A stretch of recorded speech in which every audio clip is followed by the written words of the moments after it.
This is a day I've been looking forward to for 2.5 years. Revolutionary mobile.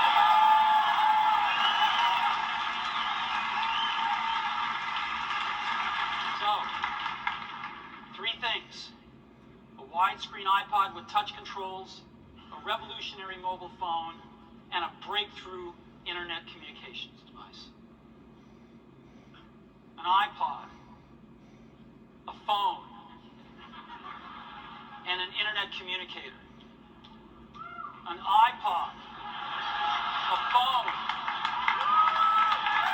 Are you getting it?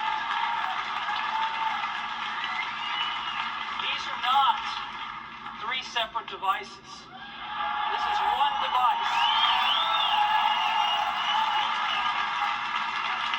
And we are calling it iPhone. Today, Apple is going to reinvent the phone. And here it is. It's got a 3.5-inch screen on it. It's really big. And it's the highest resolution screen we've ever shipped. It's 160 pixels per inch. Highest we've ever shipped. It's gorgeous. And on the front, there's only one button down there. We call it the home button. It takes you home from wherever you are. And that's it. Let's not use a stylus. We're going to use the best pointing device in the world. We're going to use a pointing device that we're all born with. We're born with 10 of them. We're going to use our fingers.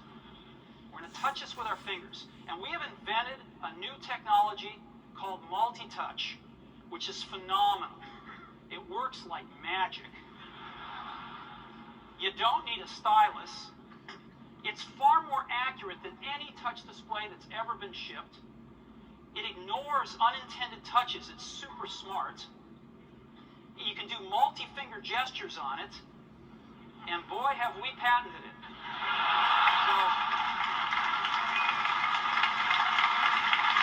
So the easy-to-use axis, phones, regular cell phones are kind of right there. They're not so smart, and they're, not so easy to use. But smartphones are definitely a little smarter, but they actually are harder to use. They're really complicated. Just for the basic stuff, people have a hard time figuring out how to use them. Well, we don't want to do either one of these things. What we want to do is make a leapfrog product that is way smarter than any mobile device has ever been and super easy to use. This is what iPhone is. Okay?